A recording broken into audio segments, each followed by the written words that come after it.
Are you ready to embark on a journey of success? To discover your true potential in the untold stories of careers in life sciences? Welcome to PATHFINDER by the Purdue Institute of Inflammation, Immunology and Infectious Disease. With your host, Tommy Soares, discover the untold stories of industry scientists and unveil the secrets to excelling in your career.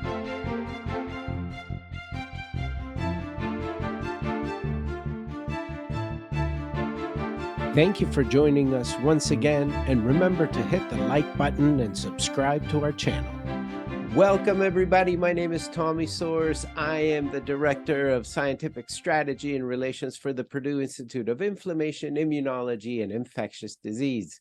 And today on Pathfinder, I have the pleasure of welcoming Megan Maurer, who is a Senior Scientist in Metabolism at Corteva Agriscience in Indianapolis. Megan earned dual undergraduate degrees in chemistry and secondary education and a master's degree in chemistry from the University of Wyoming. Following her master's, Megan worked for the Wyoming Department of Agriculture for 2 years and then at Monsanto for 6 years. In 2014, she returned to academia to earn a PhD in analytical chemistry at West Virginia University. After her PhD, she worked as a research scientist at Arizona State University for 6 years. In January 2023, Megan returned to the agriculture industry to work at Corteva Agriscience. In her current role, she conducts GLP studies to identify plant and animal metabolites of new crop protection products to support their registration and commercialization. Megan is also serves as a mentor to less experienced lab personnel. Megan is a member of the American Chemical Society and the American Society for Mass Spectrometry. In her spare time, Megan is a trail runner, hiker, and backpacker, gardener, and home improvement do-it-yourselfer. She also volunteers for the Corteva Harvest for Hunger Garden and at local trail races. Welcome so much. Welcome to the program, Megan. Thank you so much for doing this. Well, thank you for having me. It's my pleasure to be here. I love going through those introductions because we really get to, see a little bit, oh my gosh, what we're getting into this interview. And I am so excited because your path has gone into academia, out of academia, back into academia, and back out of academia. And I just can't wait to hear a little bit about what that trajectory has been all about.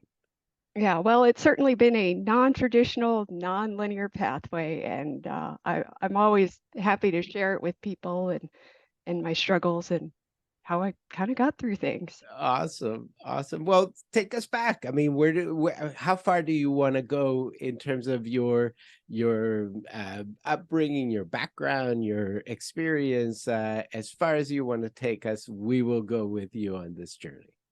Well, we can go back to the very, very beginning. I was born into an agriculture family. My family owned a ranch in northeastern Wyoming.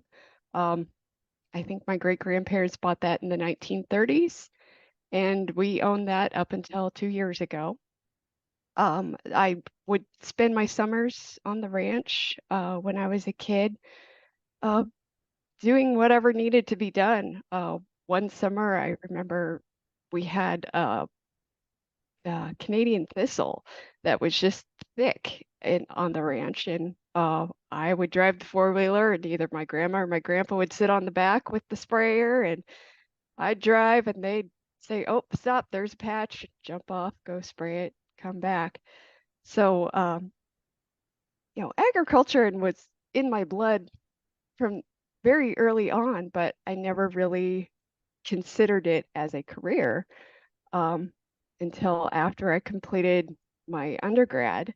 Um, I I went through my student education, student teacher training, and all that, and decided that's not really what I wanted to do, but had the degree in chemistry and ended up working for the state of Wyoming Department of Agriculture, and really got to understand more of the agriculture side.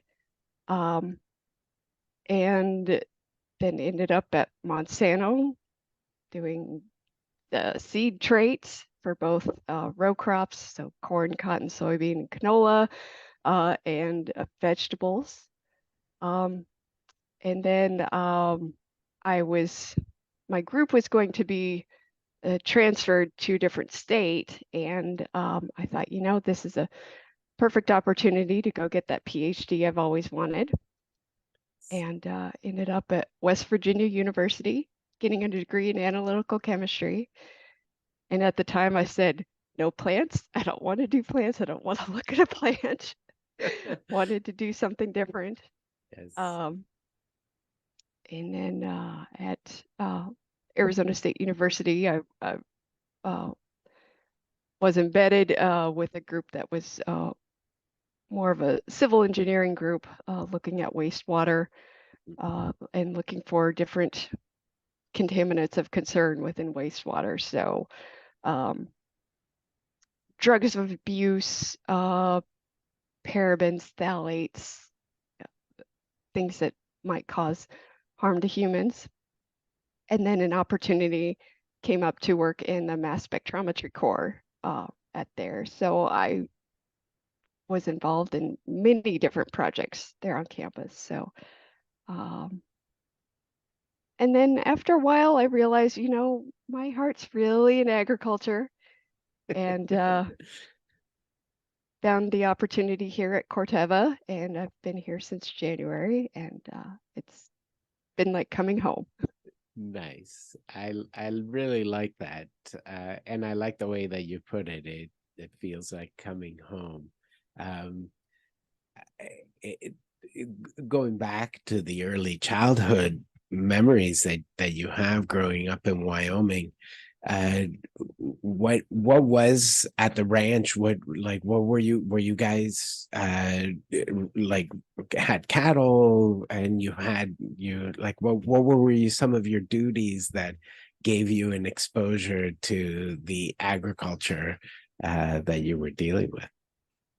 Well, we didn't have our own herd. We leased out our land in the summer, um, and we would run cattle on the land during the summer.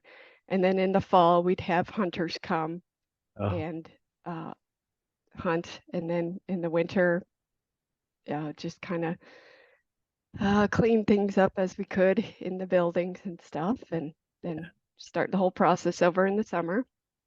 Um, so as far as during the summers, I'll go fix fence, check on cows, make sure nobody's gotten out.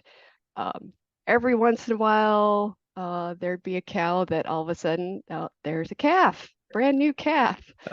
We didn't know she was pregnant.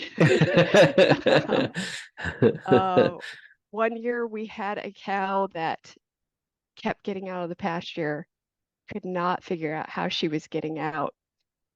She actually figured out that if she laid on her side, she could wiggle underneath Oh, wow. the barbed wire fence. And then she'd go eat the grass, and then after a while get bored, miss her calf, and go wiggle back under and put herself back in. That's too funny. Yeah. And that's incredible. But so it must have been a very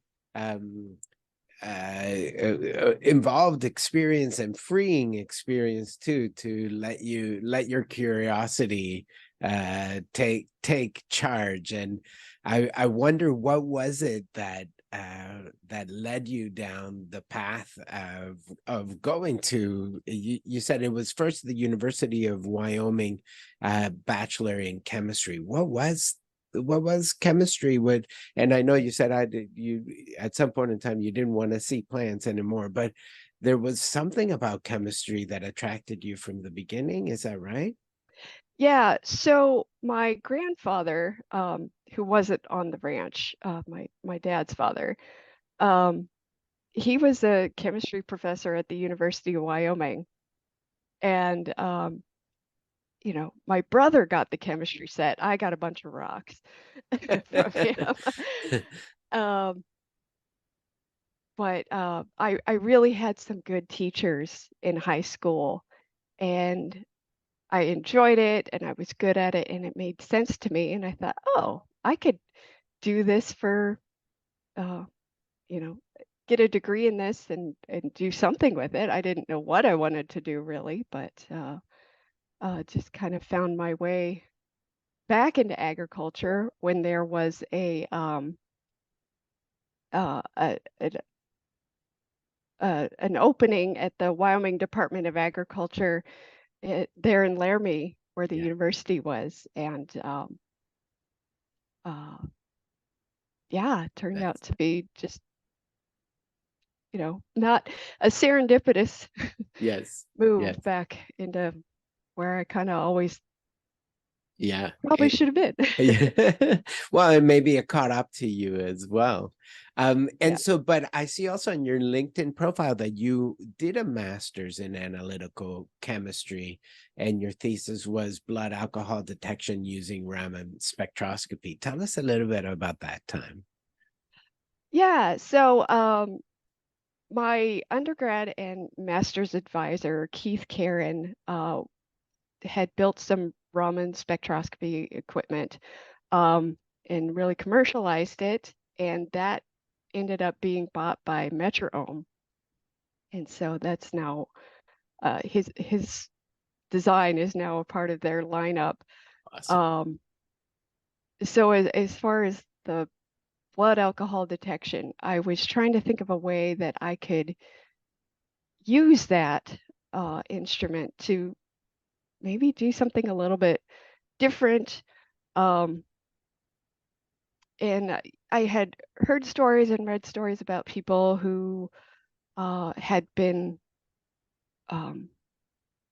they got DUIs or whatever, but it maybe wasn't drinking what we would drink Yeah. alcohol, the ethanol.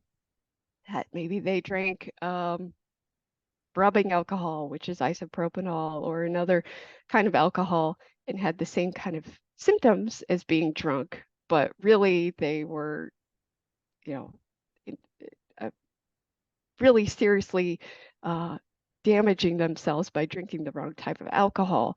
And so by having a portable uh, piece of equipment that you could use and maybe prick somebody's finger like you would for a diabetes monitor, take a little bit of blood, put it in the machine and say, oh, is this ethanol or is this isopropanol or something else? Yeah. And if it is another type of alcohol, get them Yeah. the help they need. And if Yeah. it's ethanol, well, maybe Yes. you shouldn't be driving.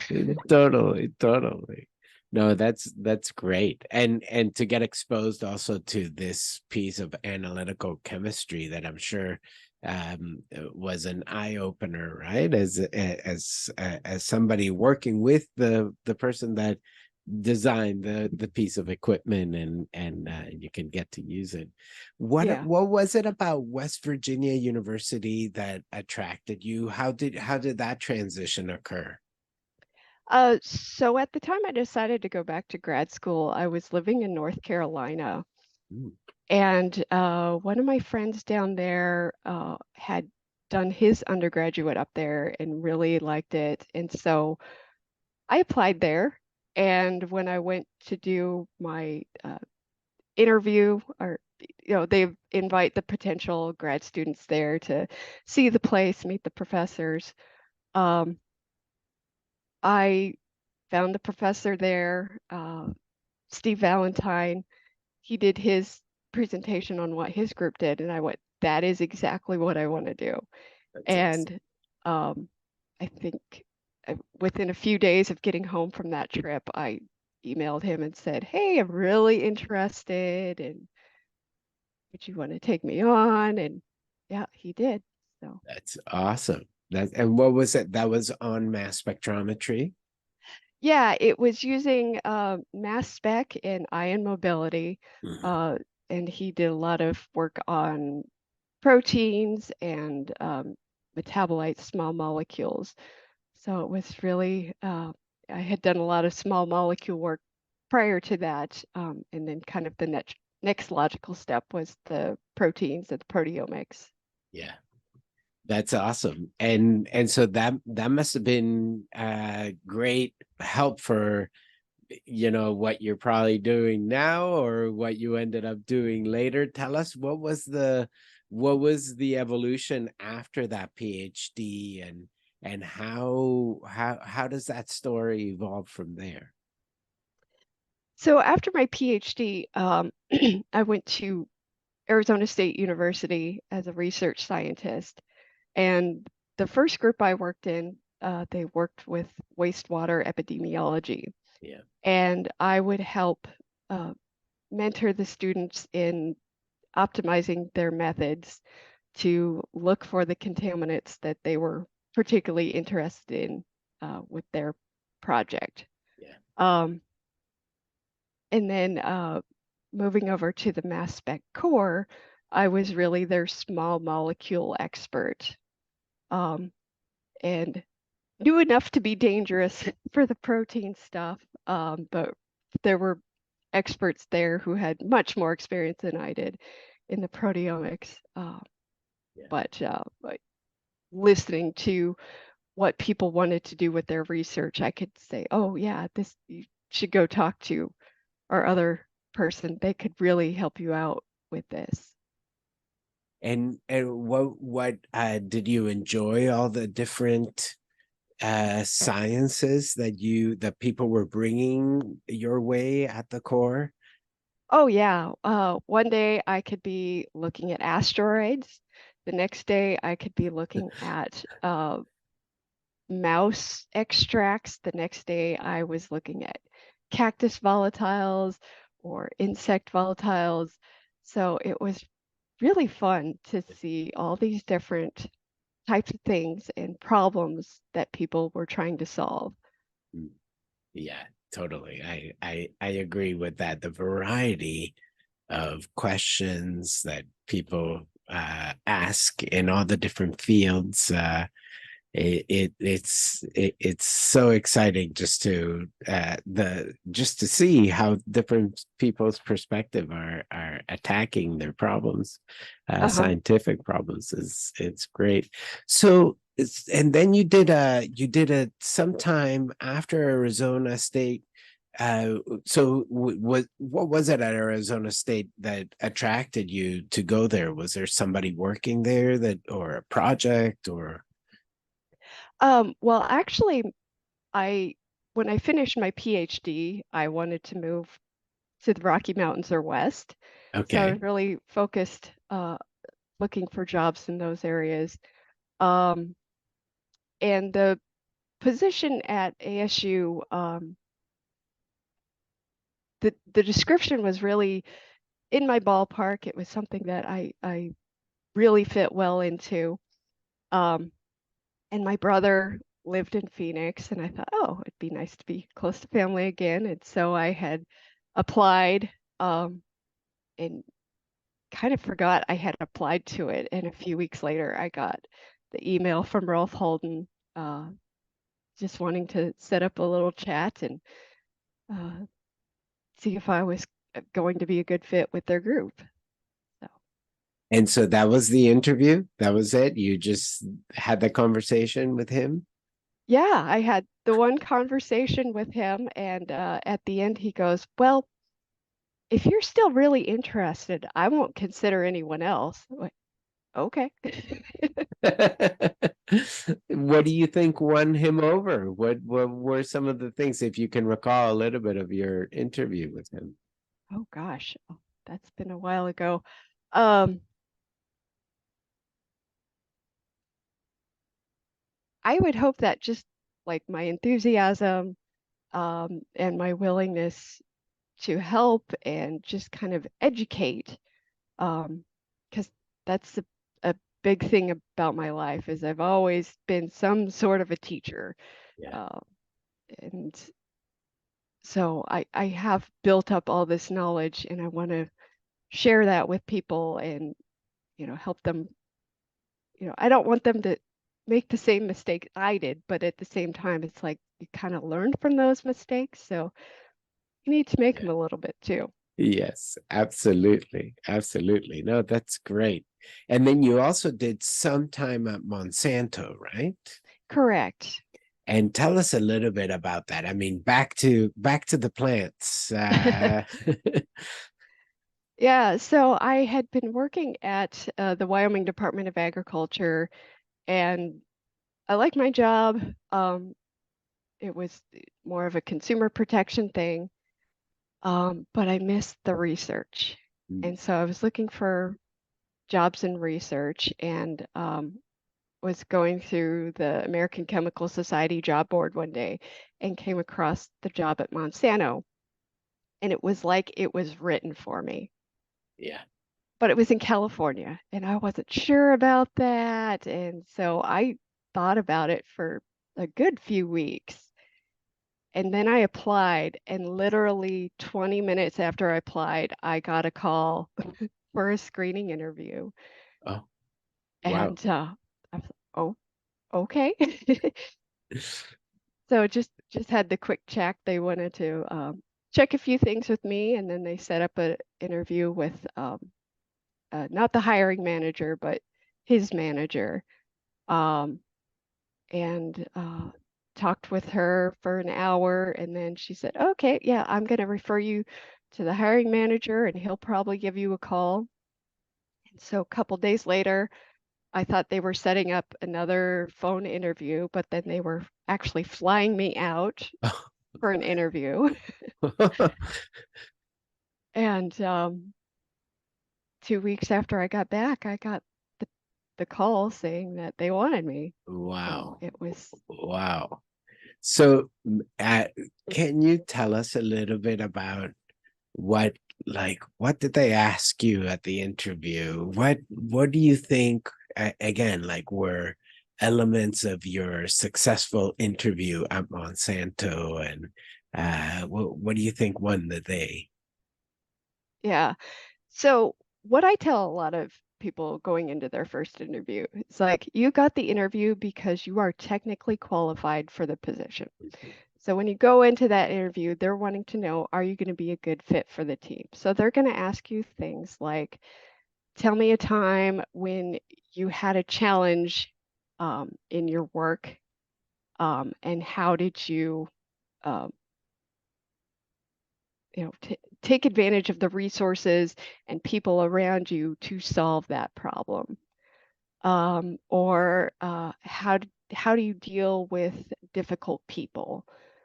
Um, so they're really seeing how you're going to work, how you're going to solve your problems, how you're going to interact with the other people in the Mm. group. Yeah. And but as you said, the first currency you have is your technical ability. Right. And so when you read that job description at Monsanto as a research associate, you're like, oh, this is written for me because I have all of these skills that they're asking for. Exactly. And obviously 20 minutes later, Yeah. they also agreed that you had the qualifications or the technical abilities that they Yeah. required for that position.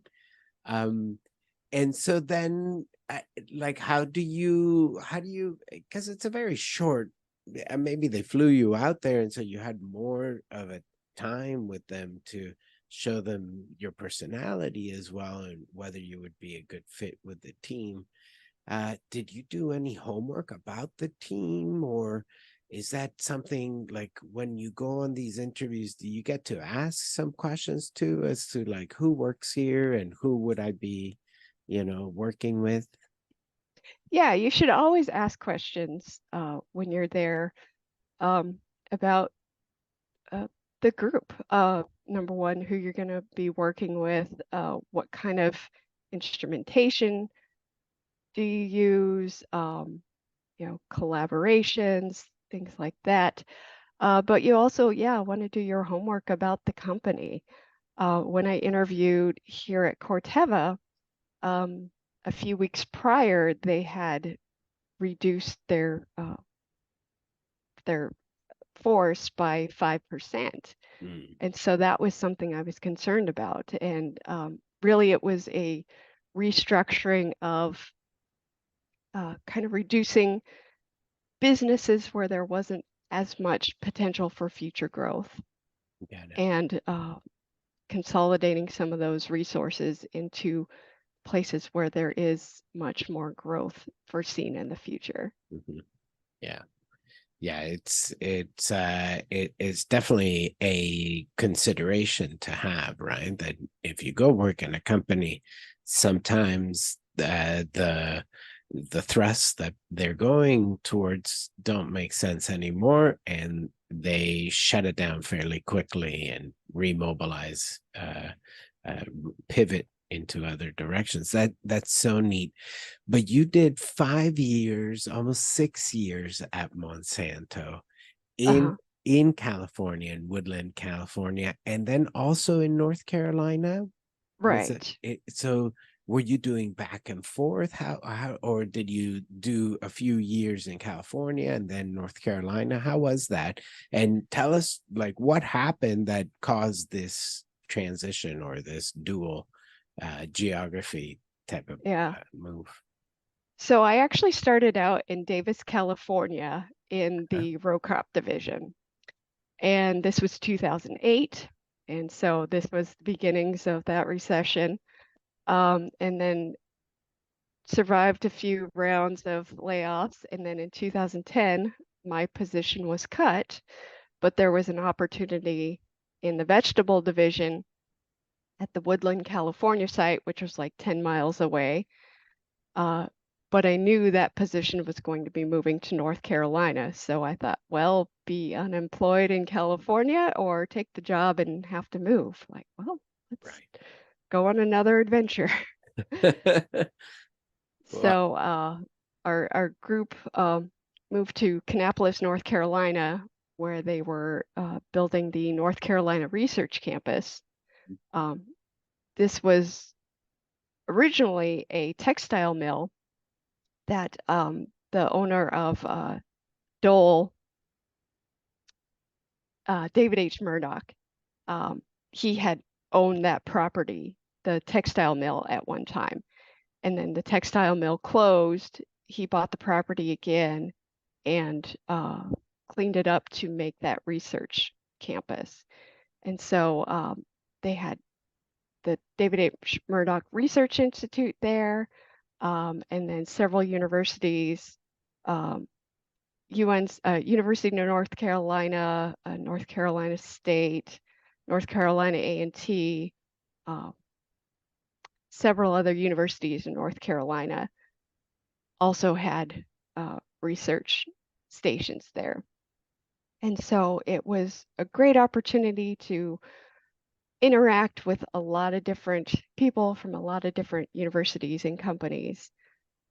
So it really turned out to be a great place professionally to be. Um, it turned out not to be the best fit for Monsanto, and we ended up closing down our site there. Um, and then at that time, I decided, well, I could either go back to California or I could go back to grad school. So I decided to go back to grad school. nice, nice. And that transition, was it shocking or was it because you already had experience in industry? You kind of saw what the jobs were like, what positions were, what was the need. And I like after seeing all of that and going back to grad school, do you think that that was an advantage for you? Do you think that that gave you more direction, let you do it quicker? Yes, definitely. In terms of motivation wise, but also being able to draw on my previous experiments and use that to get through my cumulative exams and work on my prelim and dissertation. Um, so already having those skills in my back pocket, whereas many people who go to grad school may not have already developed those skills or are still in the process of developing those skills. So it tends to take people a little bit longer if they don't have that.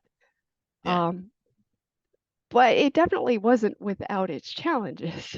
um, there was one class, my kinetics class, which had a lot of calculus, and I Yeah. hadn't taken calculus in 14 years, and I really struggled. My first test, I got a 32, 32 out of 100. There were Ouch. 3 questions that I didn't even get to. And I seriously considered dropping that class, but I didn't have enough credits. Huh. And so I really, really had to work to Yeah. get that. And there was actually a time I considered dropping out.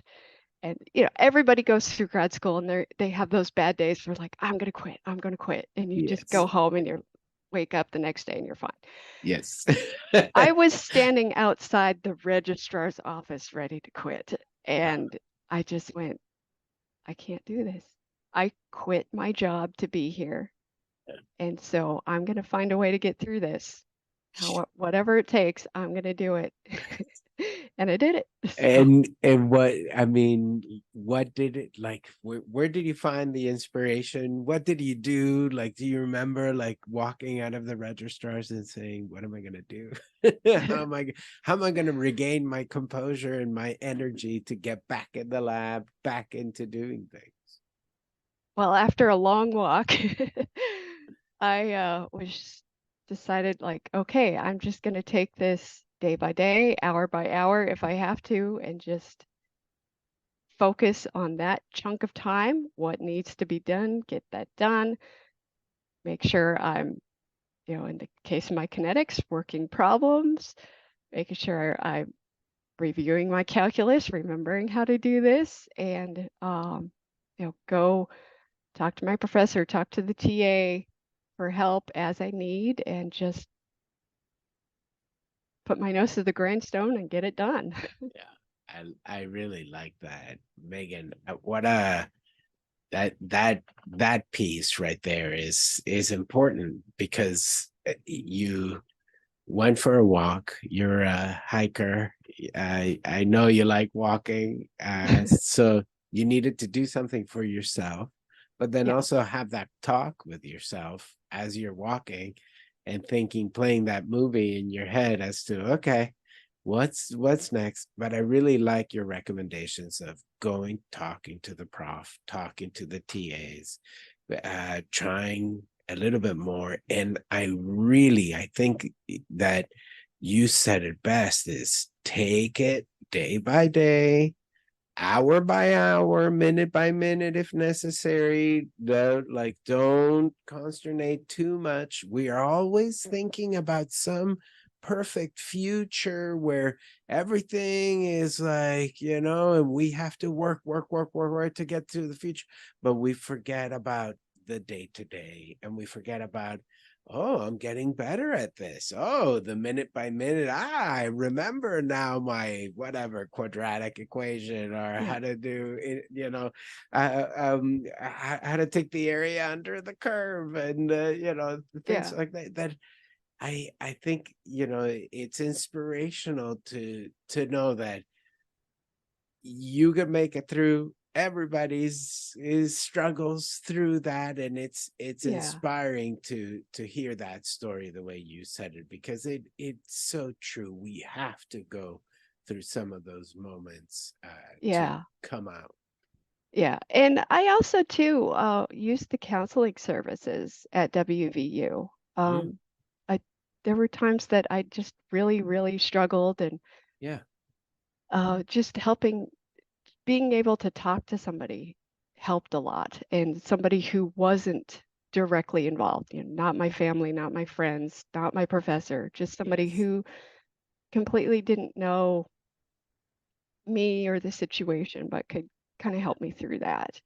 And I think a lot of students should know about their counseling services Yes. available to them and take advantage of those. Yeah, I agree. I agree.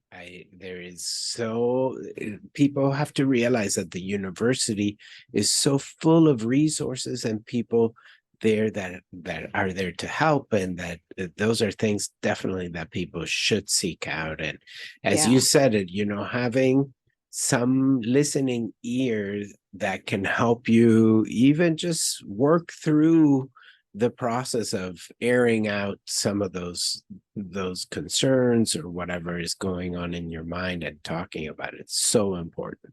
So Yeah. important. And Um, it's not a sign of weakness, it's a sign of strength. and it's a sign of maturity too, right? Exactly. Yeah. That, like, it, sometimes we need to make the adult decision, and the adult decision that you made is, well, I got to put my head down and I got to get over this thing and move it, but knowing that, okay, there are other people that I can go talk to and other people that can help me as well, whether it is a mental struggle or it is a mathematical struggle, whatever it might be. I think Yeah. it takes maturity, and it's a real adult decision to take.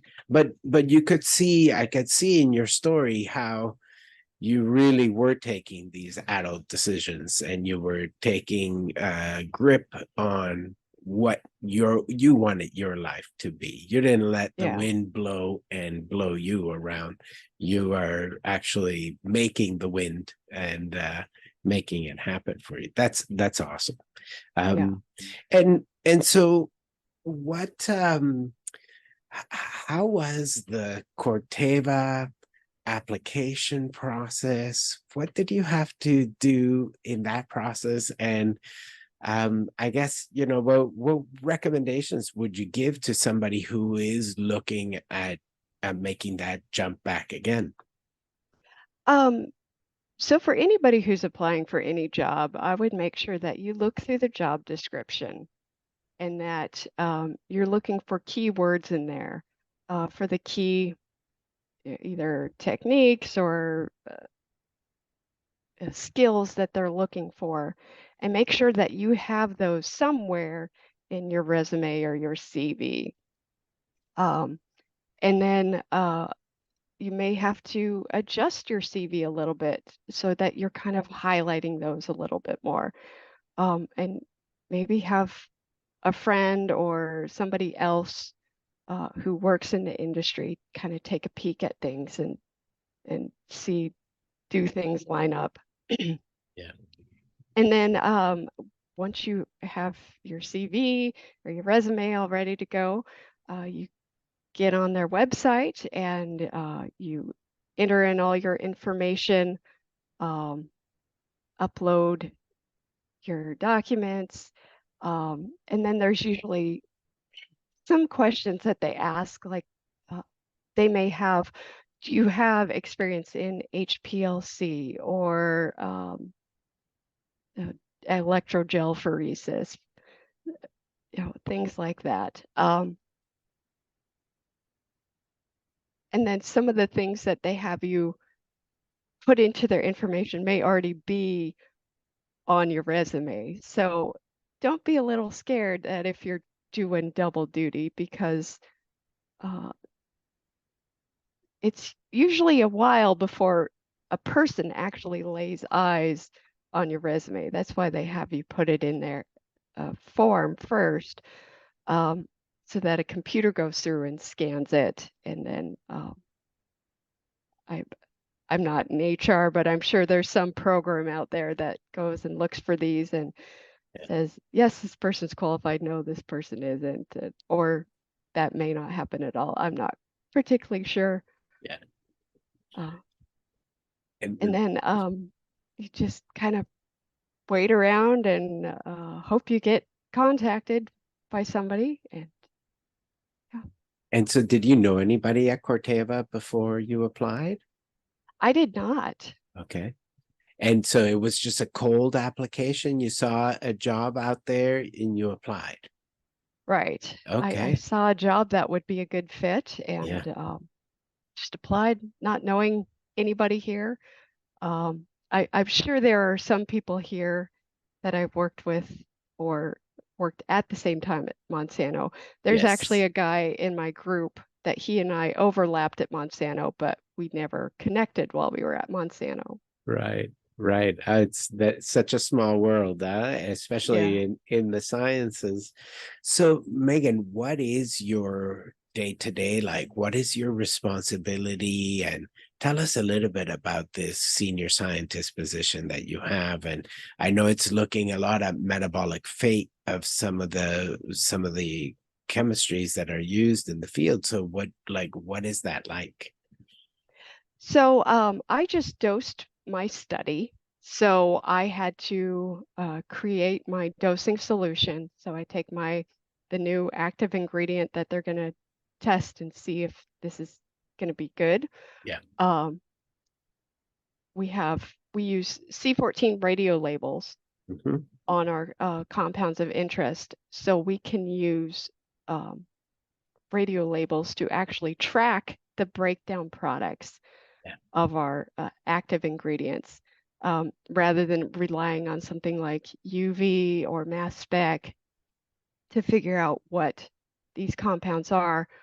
We can track them exactly using our radio labels, because Yes. it doesn't matter what technique you use to look at it. We do a UV screen, but then we also collect on a plate and then get the radio um, or get the counts of that Sure. plate, so we know exactly how much is Yeah. on that plate. Yeah. Um,